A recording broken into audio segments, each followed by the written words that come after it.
Okay, this is just, we'll see this again, you get an idea. Sub-Saharan Africa is south of the Sahara Desert. And that's a category we increasingly use when we speak to areas that are different from North Africa and Egypt. Look at this, and next slide please. Look at this face if you would. David, you'll recognize this. This is from The Voice of the Martyrs. I saw this 2 weeks ago and I thought, that is the picture of my subject tonight. That is the face of Islam.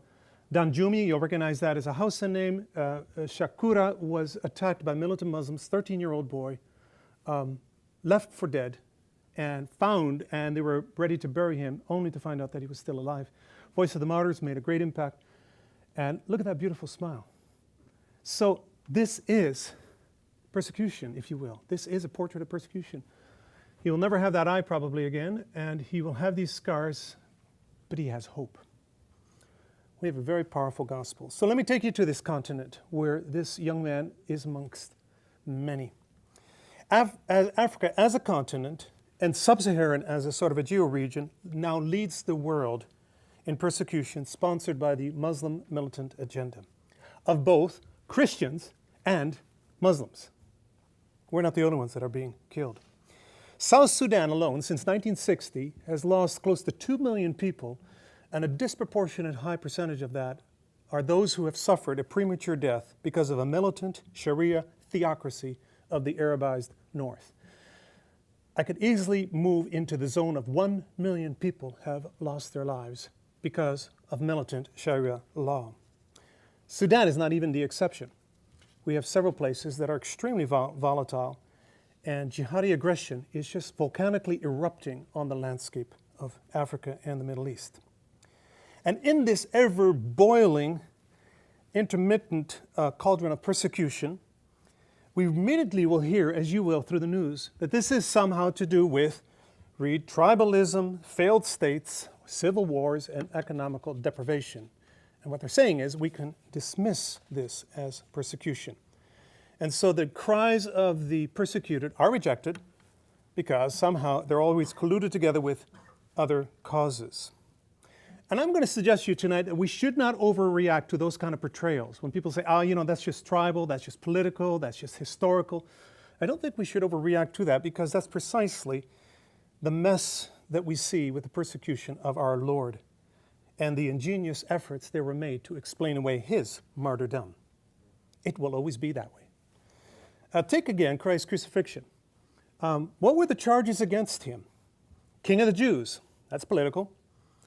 Disturber of the peace, that's social economical. Leading a revolt, that's revolutionary. You're a Jew, that's an ethnic slur made by Pilate. Blaspheming God, that's theological. So why was Jesus killed? It depends who you ask in Jerusalem. Interpretations immediately follow the death of someone. What really brought this about? And I want to argue that you cannot just isolate one factor sometimes. Paul, why? According to the Romans, was Paul killed? Because they really disagreed with the gospel? No, there was much more. It was messy. In fact, it's always messy, as this picture, in one sense, represents. Persecution is never neat. It's a collusion of factors, and in that, someone dies prematurely for their faith. So I promised in this paper to take you to look at something that the head of nations prefer, the leaders of nations prefer to look away at.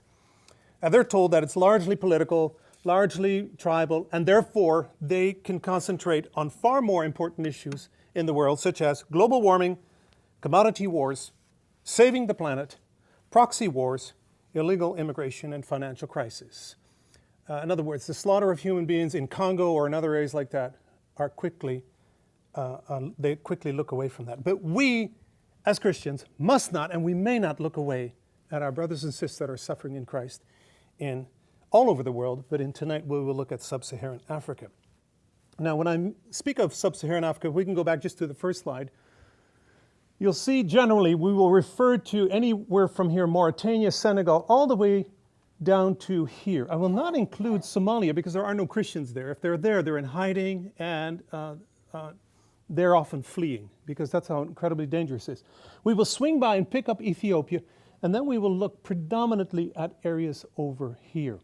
we're looking at some 50 countries. Some have up to 98% Muslims, some as, that would be Niger. Some are as low as only 1%, which would be Zambia. Sometimes there are whole tribes that are Muslims. Sometimes there's merchants and their particular clans.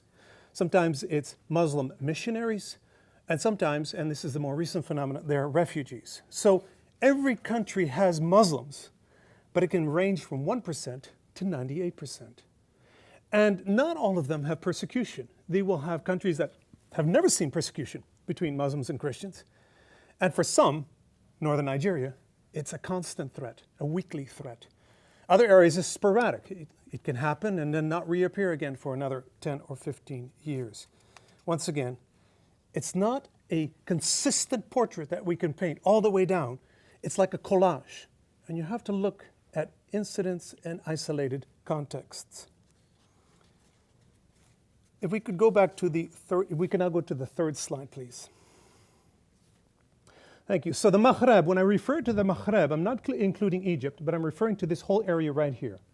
It's a term the Arabs themselves use for North Africa minus Egypt. So I want to answer to my own satisfaction 7 questions, and here they are, and I'll pick them up again at the end of the paper. My first question is there anything unique about how Sub-Saharan jihadists treat their fellow West Africans? Or again, let me flip that around. Is there anything unique about how the Christians are responding to the jihadis? Am I going to find anything unique about what's happening in this particular part of the world? Secondly, is there anything noteworthy about the way the persecution in Sub-Saharan Africa is being reported in the international news? My third question, are Sub-Saharan jihadists hijacking Islam, as it is commonly claimed, for tribal, regional, economical, political, or racial causes? Fourth, I want to know how other Muslims who are being targeted by the jihadists, how they are responding in Sub-Saharan Africa. Fifth, how do we distinguish between persecution and that which is rather constituted as collateral damage during violent political and tribal turmoils? Sixth, why are some regions seemingly exempt from jihadism altogether? And finally, is there any hope for the church having to live in the context that we are going to look at tonight? If I could have the next slide, please. Actually, go back one. I'm sorry. That was good, right? North Africa, this area right here, was not unfamiliar with persecution. We know as early as the AD 312, the Diocletian persecution was particularly virulent right along the very top coast. Christians suffered immensely during that. Again, when the Aryans invaded through and from the Hispanic area, the Aryan Vandals persecuted both the Donatists and the Roman Catholics, and that between 439 until 533. That's almost a century of persecution of Aryans, of Catholics. The great surprise is that the next wave of persecution that will come to North Africa will come here from the east and move west, and it's called Islam. And to our utter astonishment, it has completely wiped out Christianity.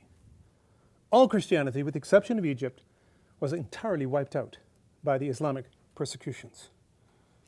That is a shocking historical fact. Some were killed. Some Christians were enslaved. Other Christians fled, and that's a significant number. And the rest simply converted under the humiliating policies of Sharia law. Native Christianity was completely wiped out of the north of Africa. And it wouldn't be until 6 centuries later that the Portuguese will begin to circumnavigate this vast area and move into what is today Congo, and there reintroduce Christianity in 1484. That's a staggering vacuum of Christian response in that area. Add to that while it survived in Egypt and in Ethiopia, none of those church expressions ever sent missionaries into the further continent. In fact, it's even surprising that Augustine of Hippo, whose father was Berber, that even the Berbers were not reached. And it is pointed out by missiologists, they did not translate the Bible into the Berber language. And therefore, they never captured the heart of the Berbers. And the warring tribes of the Berbers did not take long to convert to Islam, and they turned into some of the most formidable jihadists. They in turn led to the invasion of Spain. So who brought monotheism to West Africa? The Muslims did. And they did that by the trade routes that you see there. So monotheism existed here for centuries. Christianity was there. It never used the trade routes going south. The Muslims did. And so by the year 1035, that would be some 400 years after Muhammad died, they finally joined the caravans down, and in the year 1035, we have our first indication that Islam has reached the interior of West Africa into what is now known as, it was the Kingdom of Mali, which is right here, and the Kingdom of Ghana was right here back at this point, not to be confused with the Republic of Ghana today, and it's where Mali is today. Islam, however, didn't go deep. The aristocrats liked it, the warriors liked it, merchants liked it, and that's pretty well where it stopped. A bit like a Masonic type of lodge kind of religion. It's for the elite, it's for the businessmen, it's for the aristocracy, and that's probably as far as it goes. So that's generally how it's functioning for some 500 years. Here's a point to ponder. Had the Muslims chosen to reach the other tribes that were completely south into the forested area here, the Portuguese ships, when they would have come into Muslim ports. But they didn't. Why? Because the Muslims decided largely to use the black Africans as slaves. It was a plentiful and ever plentiful supply of slaves which were taken back on these routes into the north of Africa, which was always looking for more slaves. And so you'll know, the slavers here were as eager to get the slaves from down here as they were in France and southern France, in Spain, in Italy, and Greece. It is estimated that between the year 700 until the Americans decisively ended the Mediterranean slave trade in 1815 in the Barbary Wars, that an estimated 3 million Europeans were taken into slavery. Isn't that amazing? 3 million. And it was always raiding. They would come in these very fast corsairs. They would come and they would raid a place, and they would take as many people as they could, and they would take them back into slavery. An annual raiding. So the Barbary pirates, all of that was a culture of raiding on Christian ports, on Christian zones. And what they were doing there, they were doing here, but in this sense, they were relying on the slavers who would go down and bring them up. Ethiopia, the next slide, please. Ethiopia is fascinating. You'll see here very briefly, Abyssinia was the old name, is a kingdom that was largely situated in the mountains, a very sophisticated kingdom.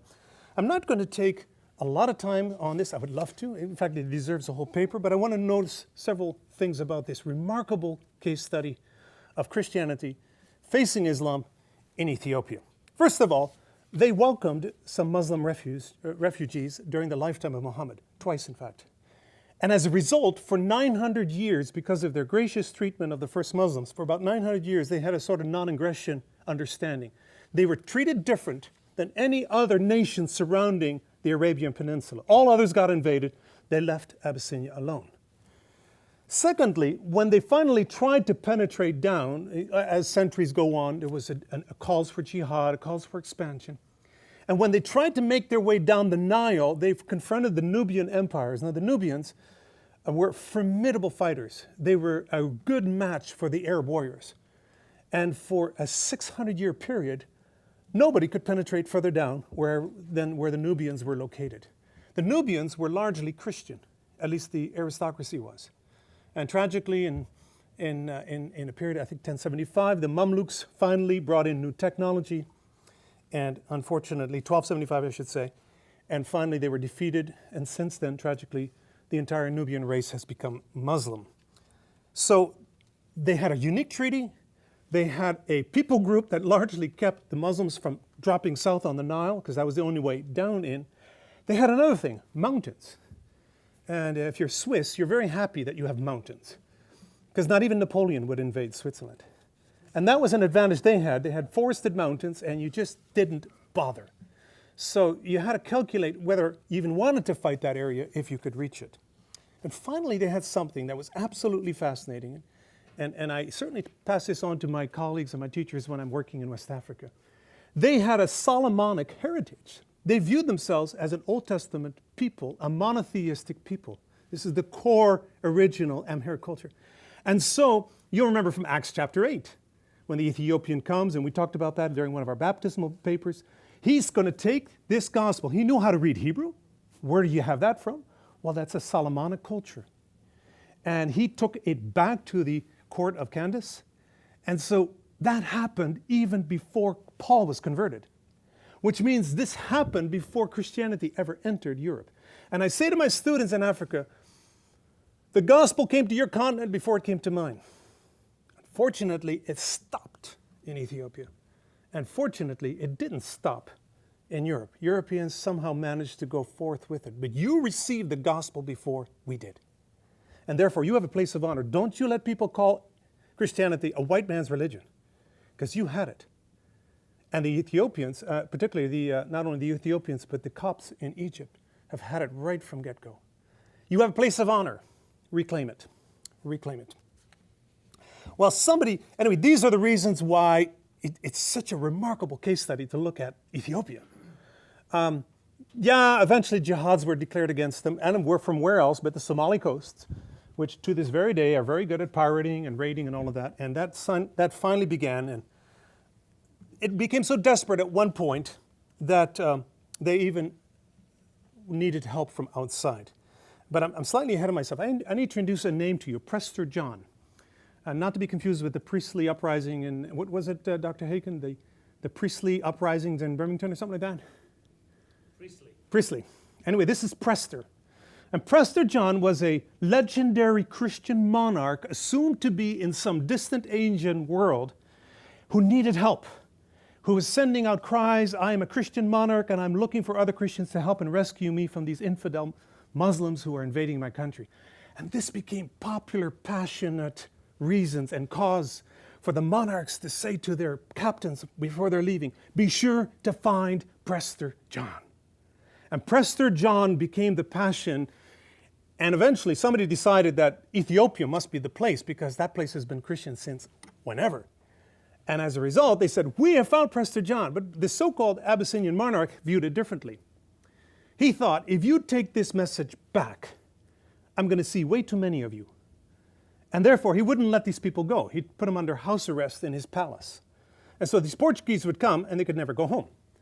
They would stay there. And because they were rather educated, they ended up translating and writing historical books. And so we're very grateful that they were put under house arrest because some incredible academic work came from that. Which means, a parenthesis here, you're under house arrest here for 4 years in the seminary, and we hope to see some great work coming from that. Find Prester John, well, you do, but you don't get out. Well, nothing like a good jihad war to make the Abyssinians change their mind. Al-Ghazali, one of the powerful jihadi wards, was pounding on the door, and 3/4 of the Ethiopians was under the hands of the jihadists. And he finally said to the Portuguese, I'll let you go if you bring military help. And they did.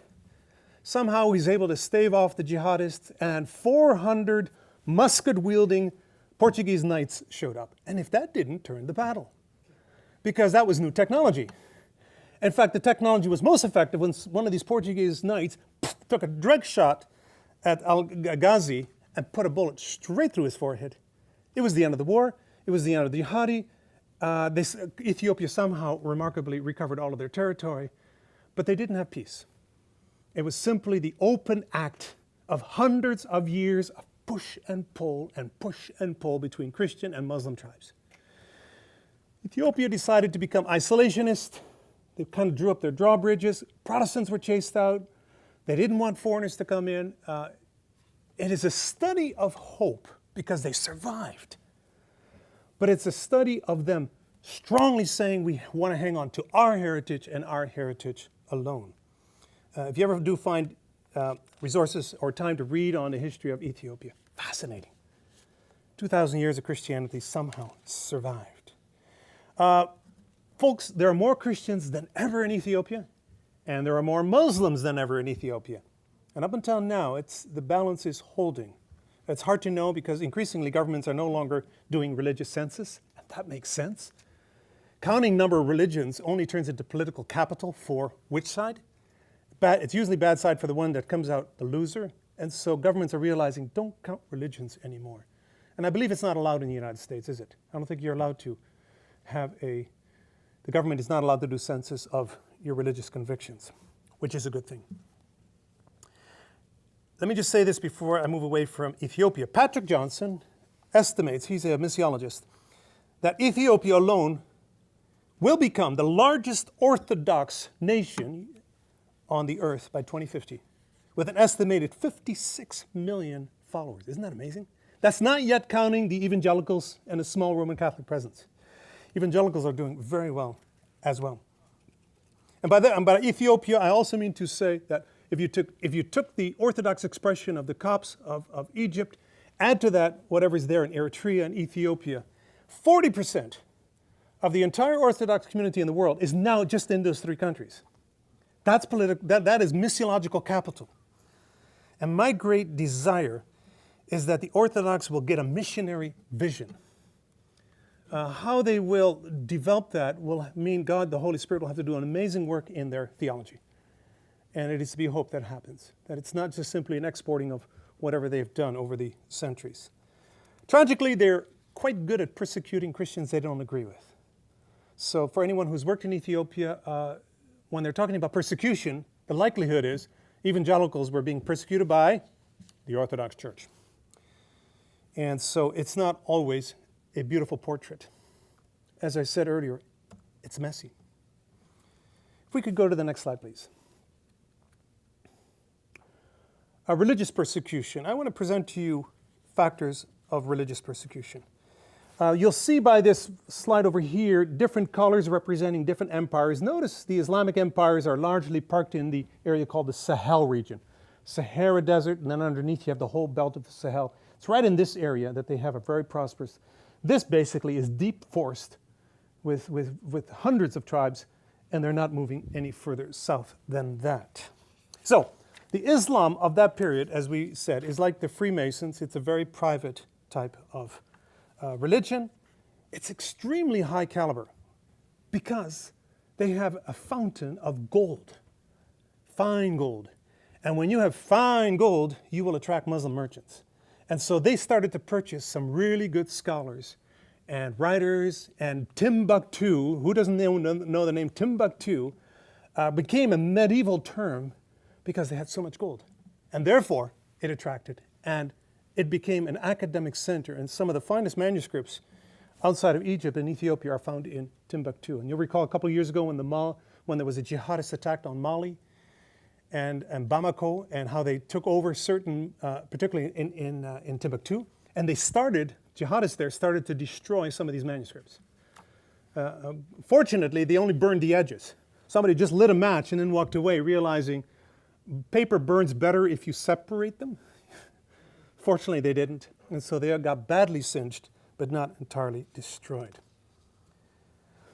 These kingdoms, as remarkable as they were, went into a meltdown. And by 1591, it's balkanizing, splitting off.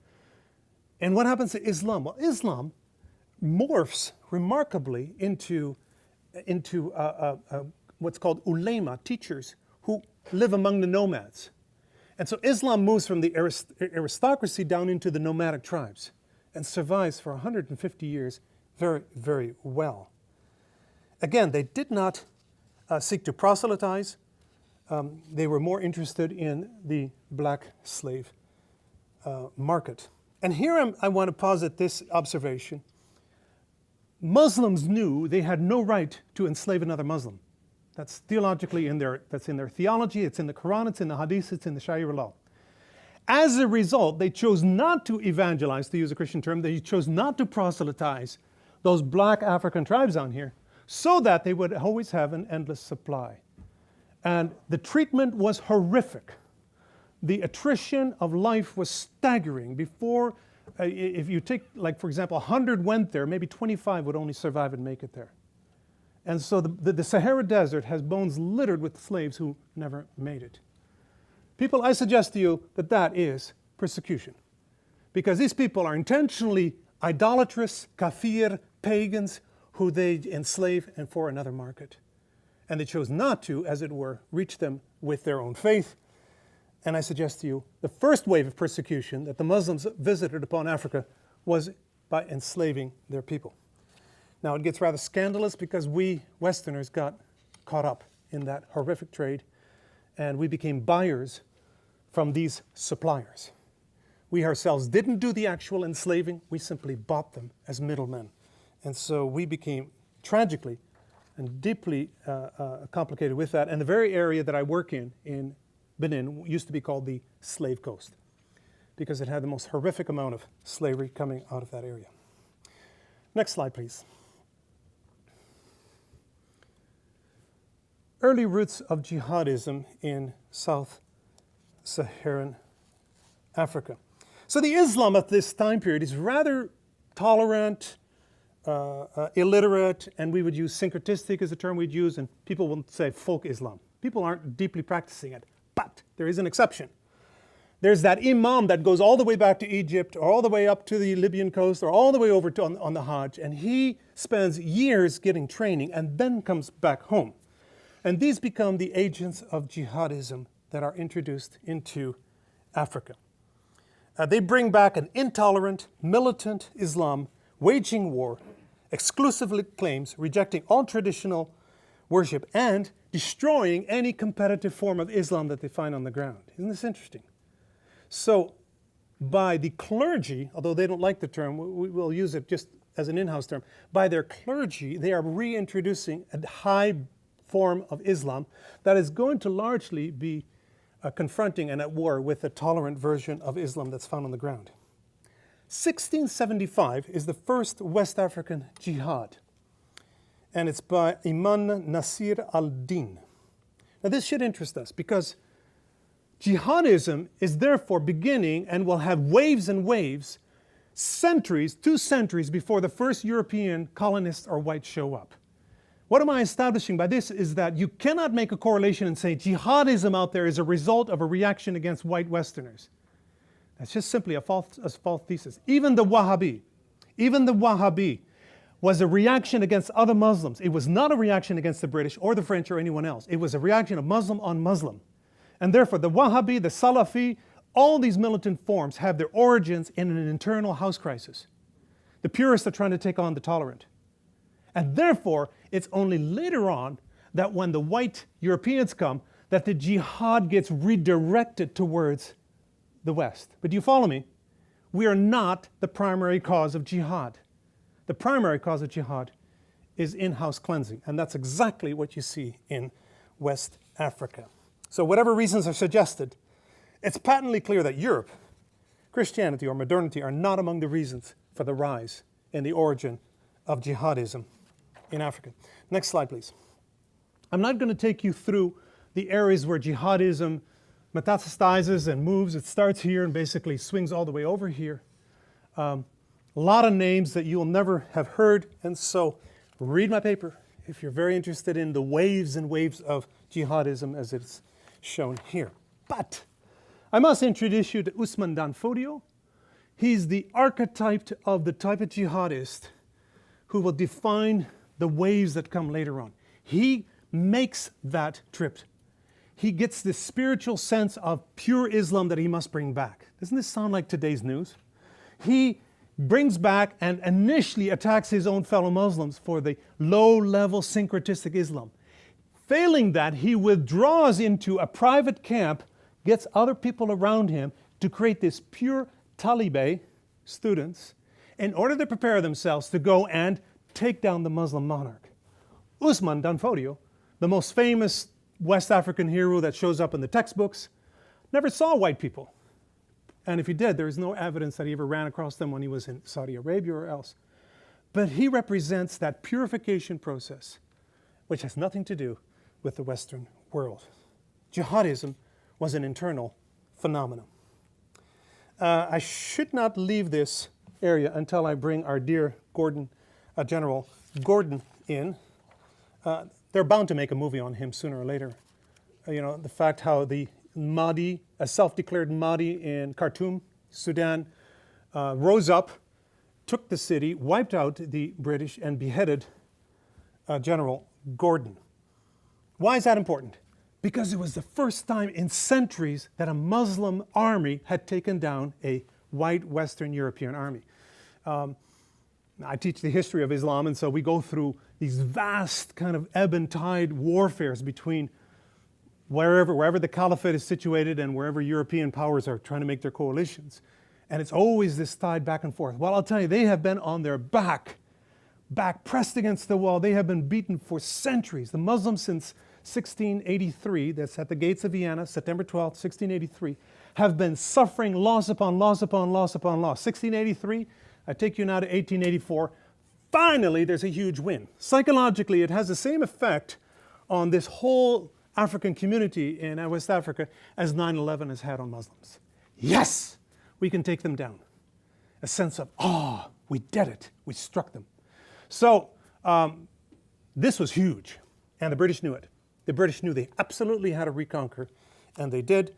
And in 1898, took a long time to get a new force together there. The British forces retook Khartoum at the Battle of Omdurman, and the Muslim army was utterly, utterly decimated because in this time, the Westerners had invented the machine gun. And they just mowed down the people that were coming at them. That machine gun changed a lot of things in this world. So, I'm going to conclude this brief part here to say jihadism originated from Arabia and came through scholars. Secondly, it was an in-house cleansing phenomena. Thirdly, it only at later points became a force of a holy war directed against the other Kafir Christians. And they had a capacity to spread dread. The jihadists had a weapon to terrorize anyone around them. And so the Europeans, you'll see in the literature, when you're looking through when colonists first are moving inland and when they're studying that, there's this incredible dread of Muslims. And the Muslims are very pleased when people have a dread of them. And so they would preach on that. They say, the white man is really scared of us. They're really fearful of us. And that's a sign that we're going to win one day. So one of the things that they really wanted to do was to make the Europeans fearful. And they were very successful at that. Next slide. Colonization moves in. We may be familiar with the date, the Berlin Conference of 1885, where the Europeans sat around the table for several months and literally carved up Africa as it is shown in that map. Persecution, you might say, dropped. But before I do that, let me explain the role of missionaries on the eve of the Berlin Conference. After the slave trade collapsed, and there was slaving done along all of these coastal areas, after that collapsed, because the British Navy's largely shut it down, missionaries were the ones who really began to do an incredible work. The evangelical missionary movement between, let's say, about 1800 up until 1885 is a phenomenal thing to study. Evangelical Christians were at the forefront of every innovation that was hitting all across the coast. They were bringing agricultural innovations in, they were bringing printing presses, they were translating the Bibles, they were developing new economical concepts, they were the peacemakers. People, you ought to be proud of what evangelicals were doing in that time. But success breeds jealousy. And it didn't take long before the Roman Catholics came in, largely imitating everything the evangelicals were doing, but in the name of Mary. And it didn't take long before the secular Freemason European businessmen came in and said, we want part of the action as well. And the colonists, who were picking up that name from about 1850 on, had more money behind them than missionaries. And so by the time it came to 1885, suddenly the missionaries were really forced to live under an occupied zone. And this became a very deep challenge for them. Not a lot of persecution to report, simply because the whole area was under military occupation. They did one thing that was tragic. They simply said, they have a policy of saying, include Muslims in your administration, exclude Christians. And what they meant was, use the Muslims wherever you find them, but do not let missionaries come near. So they had a missionary exclusion policy and a Muslim inclusion policy. And there's nothing in Africa that has caused the growth of Islam to be more than that phenomena right there. Next slide. Let me take you briefly to Uganda. Independence comes and violence is on the rise. Between 1960 and 2004, there was 296 partially or fully attempted coups d'etats in Africa. Do you hear that number? Just shy of 300 attempted overthrows of government. 82 of them succeeded. And the Muslims, whenever they came into power, said, you know, we really need to solve the problem is Sharia law. And so Idi Amin represents a case study. By the time he had ruled for 8 years, he had killed 300,000 of his own people. Particularly the Anglican Archbishop, Janani Luwin, who did everything in his power to negotiate for his people, was eventually killed praying for his persecutor. And Feston Kivenjeri, a powerful book that he wrote as well, he too was eventually killed in the name of Christ. And here comes the question. What caused Idi Amin to kill 300,000 people? He was a northerner. Was he attacking the southerners? He was from a Muslim tribe. Was he attacking other tribes? He came from a region that did not have a lot of resources. Was this a resource war? Was he using Islam as a rhetoric in order to justify his power tribalism? And quite frankly, for the survivors, that is a rather cold academic question. Because in Idi Amin's mind, they were not separate. They were all fused together. Yes, he was a northerner. Yes, he was from his own tribe. Yes, he was Muslim. And yes, he hated democracy. And somehow, he made it his particular choice of enemy, the Christians of the South. I don't have time. Let's go to the next slide. I could have time to unpack this. My paper will do that. I think I should move forward to the next point. So we could just, even though this merits, the one Sudan merits incredible attention because of the huge number of people that died, I think I need to keep moving. I want to talk about the debunking phenomena. And let me read my text here. The variables of ethnicity, politics, economics, regionalism, historical antecedents, and religion are inseparable in sub-Saharan Africa. For a Western reporter to create a theoretical hierarchy of primary, secondary, tertiary, and lesser causes for massacres and persecutions in either Sudan or Uganda is to superimpose a fictional grid on a world where such causes flow together like the White and Blue Nile and its tributaries. Was it tribal? Yes. Dysfunctional politics? Yes. Regionalism? Yes. Economical disparity? Yes. Historical? Yes. Jihad and persecution of Christians? Yes. Is it all of the above? Yes. Are any of these mere smokescreens? No. Here is where persecution debunkers offer their readers an artificial diagnosis. Christian persecution debunkers follow a relatively easy, predictable syllogism.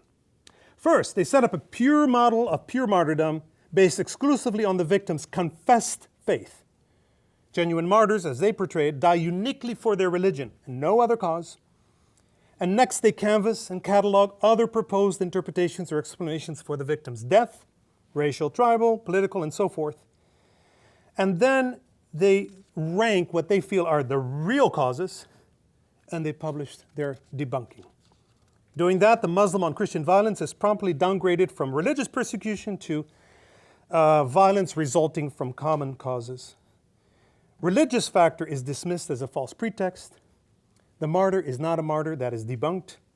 Persecutors are reclassified as local thugs, gangsters, and violent opportunists, and you'll see that in the news at all times. And of course, surely these minorities that are killing are looking for justice, and perhaps they should be listened to. Brilliant. The global heads of state can now look the other way to more important issues. So I have a real issue with those who put an artificial theoretical grid on persecution and largely do that in order to dismiss it. Let me briefly show you this area. Next slide, please.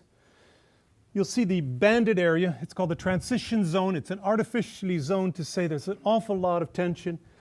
Green is Islam, blue is Christian, and white is traditional. And it's an interesting portrait, isn't it? And the most amount of violence in between the two religious faiths are right here. These are the most violent zones, and we happen to live right there.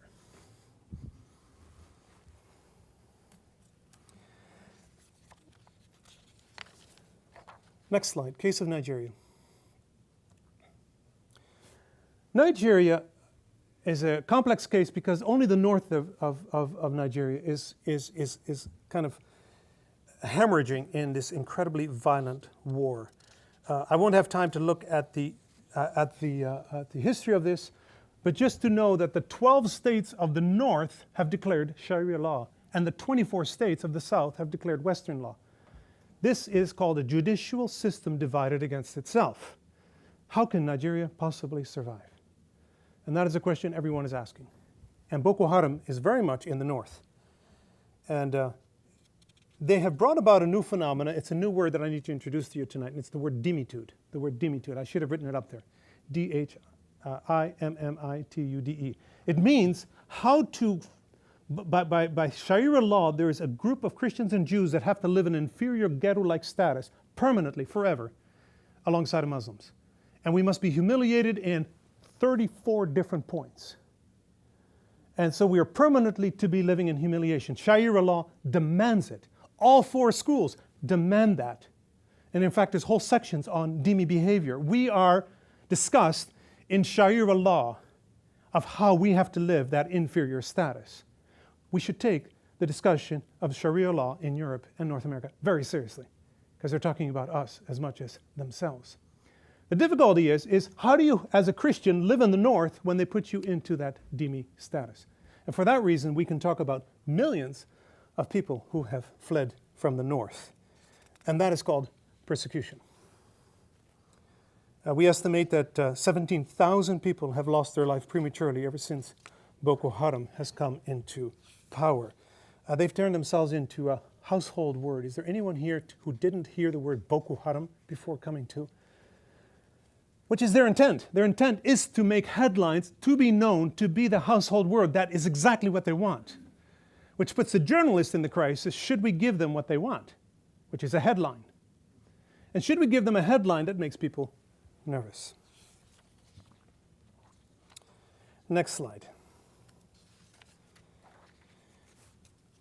Here's a picture of where the greatest amount of violence is happening. Lake Chad is right here, and how it's moving across, and we live right here, right in this area. The question is, how can you possibly have something happen in Nigeria that is not going to get exported to the other countries around it? It is the center of gravity for the whole economy of that region. All the way from Senegal, the whole orbit is around Nigeria. Anything that happens in Nigeria gets exported. Good, the bad, the ugly.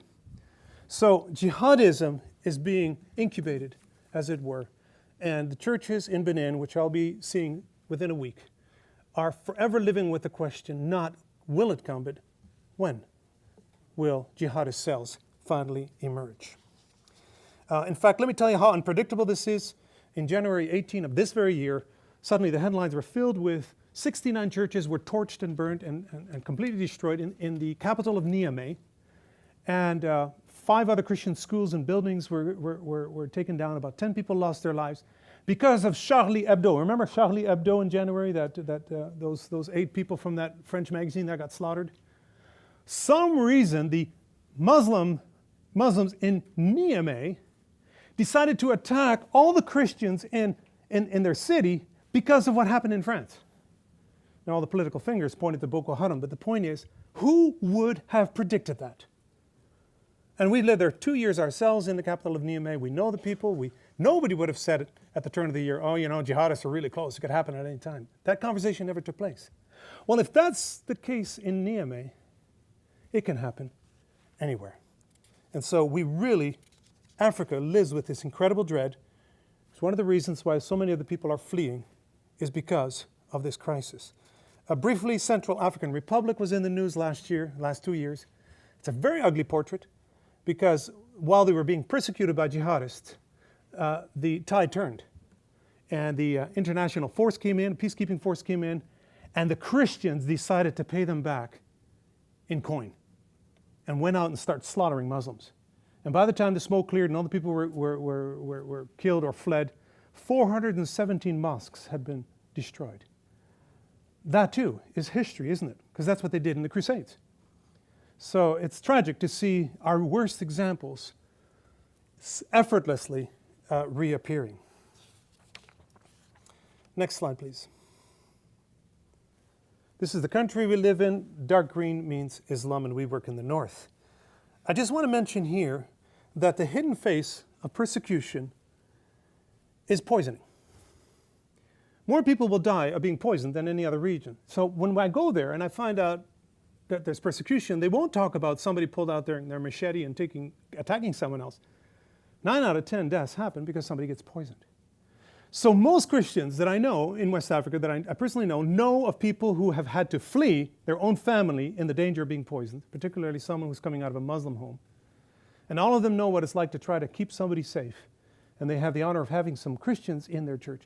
But the honor of having Muslim background believers means you have to be part of that time period of rescuing them from their own family members. Because most countries will look the other way with domestic violence. Domestic violence is not well covered in African law. It's considered culture, whatever that means. And the judges tend not to come down heavy on cultural issues. It's on the books, but they don't want to apply it. So if somebody cries for help from the local authorities because of persecution, they're probably not going to help. And so the churches have to help and rescue these people. The greatest amount of persecution that's happening is entirely under the radar. It's poisoning. Next slide. Kenya is facing an incredible crisis. I was just there this past summer, and you could feel the fear of Al-Shabaab, because Al-Shabaab has made it their intentional policy since the massacre of Westgate to attack Christians. Christians are the target. It's as simple as stopping a bus, pulling up the Quran, saying to the people, recite this, read this and recite this, and if you're not capable, bullet through the head. If you can do it, you're let go. They pre-select who are the Christians, that is non-Muslims as they would put it, and slaughter them and try to create a headline through that. Now, what would you do if you were the journalist? Would you downplay the Christian violence in that? And if you do, you agree with the BBC. That's precisely how the BBC reports worldwide persecution. The Christian element is downplayed in an intentional help to not play along with that game. But who suffers most when the voice of Christians is not heard? And the answer is those who are being killed. They're not getting their day in court. They are not being heard. So Kenya is in a crisis because they have decided to try to target the militant imams, and that has only added fuel to the fire. For the majority of Muslims who do not agree with this, they are joined at the hip. They all have Muslim names. They all do the same Muslim prayers. They all go to the same mosque. They all go to the same Hajj. They all eat the same Muslim food. All of their women are veiled. Who is the terrorist in your midst? And the answer is, you can't see it. The terrorists don't walk around like this on the streets of Nairobi. They will dress like all the other Muslims. So it's a hidden danger, and the Muslim has the crisis. I disagree with what these people are doing, but I cannot disassociate myself from them. That is their crisis. Next slide. The greatest charge against a Muslim is that he's called a hypocrite, and that's the word right there. Munafiq is a hypocrite. Munafiqim is the plural. And if one Muslim says to another, you are a hypocrite, he has virtually passed a death sentence on you. Because if you're a hypocrite, the Quran, the Hadith, and the Sharia allow you to take him out. You're the enemy within the camp. And so the great danger is that in the whole Islamic community, that the jihadists will turn around and say to the tolerant ones, you're hypocrites, therefore I can kill you. So Boko Haram has killed more Muslims than it has killed Christians, because it called them first hypocrites, and hypocrites can be killed. Finally, the Christian responses. For the third year in a row, an African country has been the higher riser. Kenya has risen from, on the persecution list, up to number 19 from 43. Djibouti, it's on the way up. Tanzania, it's on the way up. Comoro Islands, on the way up. Somalia is staying at position number 2, along with Sudan, Eritrea, and Nigeria. Violence in the continent that we'll be going to next week is on the rise. And you can see by just the colors here, can't you? You can see it by here. Chad is the remarkable exception to it. Chad has decided it doesn't want any of the violence of the countries around it. That's pretty clear, isn't it? And it is said, we don't want that. And so they have a Muslim prime minister called Derby. And Muhammad Derby says, not in my backyard. And he has the most formidable fighting force that has even gone across the Cameroon border over into Nigeria and has taken down significant camps of Boko Haram. Since then, there's been retaliations, and they're particularly fighting around Lake Chad. But the point is, when a Muslim nation says, not in our backyard, we like to live with the Christians that are here, and we don't want that to be there, that is the only definition of peace right now in this otherwise very violent zone. Not a Christian leader, a Muslim leader. And so, not surprisingly, when I was in Chad last November, they were very at peace with the fact that they had a Muslim general who really kept the country in a zone of peace. They were praying that it would stay that way. Conclusion. Pope Benedict, in his Regensburg address in 2006, made a statement that caused about 100 people to lose their lives. He said, Islam has given the world a theology. He was quoting Palaeologus II, a Byzantine emperor, but he said, Islam has given the world a theology justifying violence in the name of God. Did you hear that? Islam has given the world a theology justifying violence in the name of God. And in other words, Islam has given birth to jihadism, and jihadism has given birth to the greatest waves of persecution that we have known in the last 1400 years. And it persecutes everyone. Jews, Hindus, Buddhists, choose your country. Samuel Huntington, the great political scientist, says Islam has terribly bloody borders. And then, as I said, after Pope Benedict made that statement in 2006, riots broke out protesting the fact that he'd called them violent. And they killed 100 people, which I think proves the point. There is no hope in dialogue. Do you want to sit down with Boko Haram and talk about what? They do not even believe in democracy. They don't believe in constitutions. They don't believe in human rights. All of these things that you think are precious commodities for a common agreement are scorned by jihadists. And remember, they are the purists who usually can win the theological discussions. So let me close now. You've been very patient, but let me just close off here.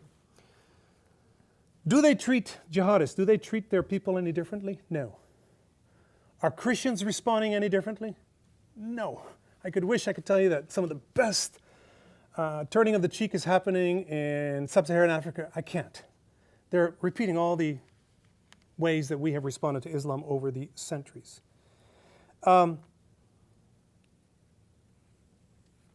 I'm thinking of the Reconquista, particularly of the Muslim Spains of the Crusaders. Is it true that these jihadists are hijacking Islam for tribal, regional, economic, and political causes? And the answer is no. They're clearly following the textbook jihad preaching. And their textbook, of course, is the Quran. What they're doing comes out of the textbook. It is not a hijacking of a cause. How do the moderate Muslims feel about this? They're caught between a rock and a hard place. They are joined at the hip with people who they despise, but for whom they cannot do anything with. And that ought to evoke our compassion. That most Muslims are caught in a religion from which they cannot exit, and they have somebody extremely violent in their family. Why are certain areas exempt from jihadism? Well, I explained to you from Chad that if the Islamic community is set on not letting jihadism metastasize in their area, that is right now the most peaceful horizons that we can see. Is there hope for the church? And the answer is absolutely. It's phenomenal how the church is growing. The growth of the church in southern Sudan is greater than the loss and persecution of life there. Disproportionate. You would think that Christianity should be a happy religion for them. It has been the religion of comfort in a cauldron of suffering. Indeed, we have a New Testament that I think is written for the Africa of this present century. Jesus said, or Peter quotes Jesus to say, "For to this persecution and suffering you, church in Africa, have been called. Because Christ also suffered for you, leaving you an example, so that you might follow in his steps." The martyrdom of Jesus was cruel, unsightly, messy as it is in Sub-Saharan Africa. Was not the Apostle James killed by King Herod in order to save face politically? This is Christ's affliction for the sake of his body, the mysterious sufferings of Christ. And we do well to recall the words of Christ, if they persecuted me, they will also persecute you. So the efforts to debunk, dismiss, and negate the evidence of this growing persecution will not succeed, I predict, as God will certainly allow a 21st century Fox Books of the Martyrs. And I know we talked about that, and I thought, do I still keep it on my slide? And I said, yeah, I will. Will certainly allow a 21st century Fox Book of the Martyrs, hopefully not hagiology, to be uniquely written for Africa. They merit that book. Their story merits to be heard. Their blood cries out, and they of all martyrs merit to be heard by the global church. Thank you very much.